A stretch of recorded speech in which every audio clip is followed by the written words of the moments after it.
אנחנו מכאן רוצים לעסוק קצת במה עשתה המלחמה האחרונה, שאולי הסתיימה היום, לתדמית של ישראל וגם לאנטישמיות. דוח חדש של ארגון סייבר וול שמתמחה בניטור בזמן אמת של אנטישמיות ברשת, חושף נתונים מטרידים, עלייה של אלפי אחוזים במסרים האנטישמיים, שימוש גובר בטכנולוגיות של בינה מלאכותית. האם ההסתה הזאת נשארת בגבולות הרשת? אנחנו רוצים לומר שלום עכשיו טל אור, טל אור, מנכ"לית סייבר וול. שלום לך. שלום. אז מה אומרים הנתונים?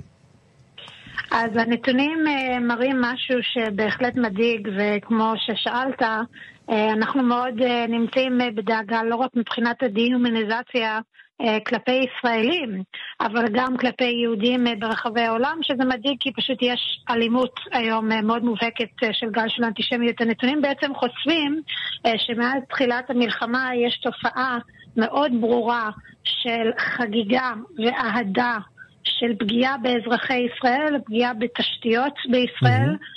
לדוגמה אחת יש את האמירה חייבר יא סחיון, which is Persian, זה פרסית. זה בעצם איזושהי אמירה של חייבר יא יהוד, שמדבר על בעצם הרג של מוחמד נגד היהודים. כן, היה שבט יהודי שמוחמד נלחם בו. נלחם בו ובפרול הרג אותו, השמיד אותו לחלוטין. אז היום זה משתמש כקריאה אלימה מאוד ברשת. אגב, אנחנו רואים את המשטר האיראני משתמש בגלוי בקריאות האלה, ראינו את זה גם בהצהרות של... יש גם טילים חייבר, כן. אז מה שראינו עם הסלוגן הזה ספציפית בתוך רשת אקס לדוגמה, לפני המלחמה היה ציוצים יומיים של רק 15 ציוצים ביום, שלא הגיע לחשיפה רבה, אבל עם תחילת המלחמה השיא היומי שנרשם זה 3,000 ציוצים, שזה בעצם עלייה של 20,000, למעלה מ-20,000%, הכל בפרסית?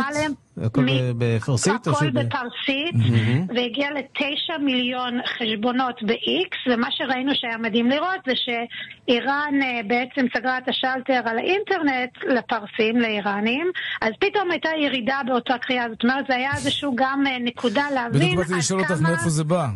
כן, עד כמה האם זה בכלל אורגני או שיש כאן איזה סוג של משחק ושימוש בבוטים? זהו, זו תעמולה ממלכתית שם, או שמדובר בתושבי איראן שפשוט שמחים כשיהודים נפגעים? אז זאת שאלה טובה, והתשובה היא בעצם זה מיקס, כן? גם של בוטים ושל חשבונות לא אותנטיות, אבל גם של אנשים.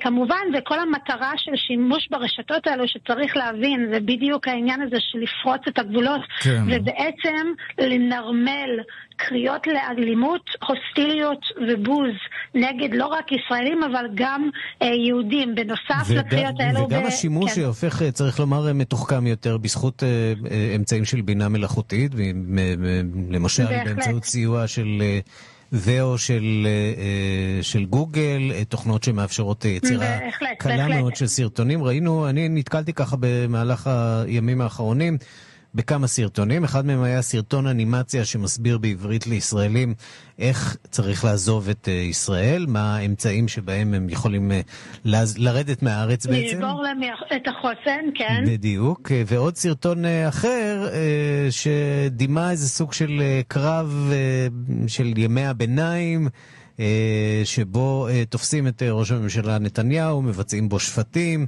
דברים מהסוג הזה שמסתובבים ברשת. זה די קרב אבוד מראש, לא טל אור. כלומר, יש פה עניין כמותי. אנחנו מיעוט בעולם, משהו כמו 0.2 או 3 מאוכלוסיית העולם, והמוסלמים הם פשוט רבים באופן לא פרופורציונלי. ואם תוסיף לזה באמת את השימוש בכלים שהם לא הבאות עמדה אורגניות אלא אבל זה בדיוק הסיבה שבדיוק כמו שאמרת, אנחנו מיעוט ואנחנו לא גדולים במספרים שלנו, אבל צריך להבין שכל העולם של הרשת, של סושיאל מדיה, אבל גם של העולמות של AI, בגלל זה סייברל, שזה חברה לתועלת הציבור שנמצאת כאן בארץ, בעצם Trusted Partner עובדת עם כל הרשתות הגדולות בשביל להוריד את הטרנדים האלו בסקייל. למה לעבוד ישירות מול הפלטפורמות עצמם והחברות הטכנולוגיות? בעצמם, כי בפועל הם בעלי הבית, והם עדיין מפתחים ואוכפים את המדיניות של עצמם. אז כל המטרה של סייברוול זה לתת התראות על הדבר הזה בזמן אמת. למי ההתראות האלה ניתנות בעצם? לפלטפורמות? ניתנות ישירות לפלטפורמות. יש לנו... והן מגיבות? כלומר, טיקטוק? מגיבות ומשתפות פעולה, כן. לפעמים מאוד לטובה ולפעמים מאוד לרעה. נגיד, אתם דיברתם על השימוש בסרטון AI, יש עכשיו שיר ויראלי ברשת שנותר על ידי בום בום תל אביב, יפה. אנחנו ממש קיבלנו תשובה חד משמעית מאיקס שמבחינתם זה לא מפר את המדיניות שלהם. אז כשרשת מחליט... איך יכול להיות אגב? את מצליחה להבין את ההסבר הזה? אני מאוד לא מצליחה להבין, ואני יכולה להבטיח לך שיהיה לנו עוד שיחות חוזרות על זה, אבל אני יכולה להגיד לך שזה גם לא עמדה שמשקפת נגיד את העמדה של מטא ולא של טיק טוק ולא יוטיוב, שאנחנו גם בקשר איתם. בטיקטוק כן הורידו את הסרטון, אבל באקס לא? מעניין שטיקטוק הסינית דווקא כן הורידו. אתם מאוד תתפלאו לדעת שאנחנו עובדים עם כל הרשתות החברתיות, ודווקא טיקטוק זה אחד מהשותפים, הייתי אומרת, יותר מוצלחים שלנו. אני מדווח הרבה על סרטוני הסתה בטיקטוק, אני נמצא שם די הרבה. כצופה אני לא פעיל, אבל רוב המקרים שאני מדווח על סרטונים שהם פשוט סרטוני שנאה, כמו היה למשל טרנד כזה לפני כמה ימים, של כל מיני אנשים שעמדו מול המצלמה, ואמרו, איראן, just do it. והצלחתי להוריד הרבה מאוד סרטונים כאלה.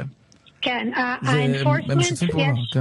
כן, הם משתפים פעולה. האנפורסמנט שלהם וגם ההשקעה שלהם בבינה מלאכותית על מנת להתמודד עם שנאה, בעיניי זה משהו שממש גובר על שאר הפלטפורמות. יש להם ממש מחויבות לזה, והייתי אומרת גם אינטרס בתור פלטפורמה צעירה שרוצה ליצור trust, בעיקר עם זה שמגיעה מהשווקים האסייתיים או סינים, ורוצה ליצור trust כ-trusted platform, אז יש להם סוג של ממש incentive להשקיע בכל העולם הזה שבשפה המקצועית שלו נקרא trust and safety. בכמה מילים מה אתם עושים בסייברוול, הארגון שלכם?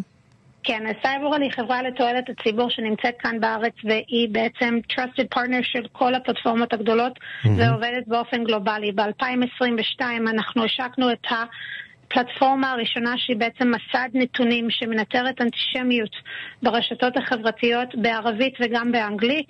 היא פתוחה לציבור, אפשר לראות אותה ב-app.cyberworld.org, ומה שממש מיוחד בנו זה שלא רק שאנחנו מנטרים, חוקרים ולומדים מאותו תופעה מחרידה של אנטישמיות ברשתות החברתיות, אבל אנחנו בעצם נותנים התראות בזמן אמת, אנליזה ואפילו פתרונות לאכיפה ושיפור של המדיניות הדיגיטלית של הרשתות. תמשיכו בעבודה כל כך חשובה הזאת. אתם רואים או מבחינים גם נגיד בזוזות של צייצנים או אנשים שמעלים פוסטים נגד ישראל ואולי הם כבר עוברים לצד השני? יש משהו בפעילות ההסברתית הישראלית שמצליח להזיז חלק, לפחות אפילו קטן, מהאנשים האלה שמכים בנו כל כך חזק וקשה ולפעמים אפילו באנטישמיות, והם שינו את דעתם? זה משהו שאפשר לנטר אותו? אני לא, זה משהו שצריך לבחון אותו בזהירות רבה. אני יכולה להגיד לך באופן אנקדוטלי שאני חושבת שאנשים שדווקא עברו את התהליך הזה זה יהודים שהבינו אחרי 7 באוקטובר שהמטרה זה לא מדינה פלסטינית, אלא המטרה זה למחוק את האפשרות שיהיה לך כאן בית. אז כן ראיתי את זה באופן פה ושם. אני חושבת שדווקא הכלים בעולמות של AI, ועל זה צריך לשים לב, הם מאוד נותנים גם לנו הזדמנות. הם מפתחים לנו סיכון, כי האנטישמים ושונאי ישראל הם כרגע חמושים בכלים הרבה יותר אפקטיביים מאשר אי פעם בשביל ליצור תוכן שנאה שהרבה יותר משכנע, אבל גם לצד השני, לנו כרגע יש יכולות, ואפילו חברות כאן בארץ. צריך ולהשקיע בזה הרבה, כן. כן, שנותנים לנו את האפשרות בעצם לשבח את האסטרטגיה ואת המסג'ינג שלנו, ואני ממליצה בחום גם להשתמש ב-AI לטובה, ולא רק לרעה, אבל מה שהציבור כאן בישראל צריך להבין, זה שהתופעה הזאת של אנטישמיות ברשתות החברתיות היא לא רק נגד יהודים, היא בהחלט נגד ישראלים כאנשים, ויש ממש פער בין איך שאנשים רואים ישראלים וארץ ישראל, לבין איך שמקבלי ההחלטות רואים ישראל וישראלים. עכשיו, התשובה לדבר הזה זה אינטרס ציבורי שלנו, שיהיה אכיפה ואפילו הייתי אומרת רגולציה. טוב, שמענו שמשרד החוץ קיבל 500 מיליארד שקל, אולי ישקיעו גם בעניין הזה. טל-אור כהן מונטמאיור, מייסדת ומנכ"לית הארגון הטכנולוגי סייברוול. תודה רבה לך על הדברים. תודה רבה, ימים שקטים, תודה רבה.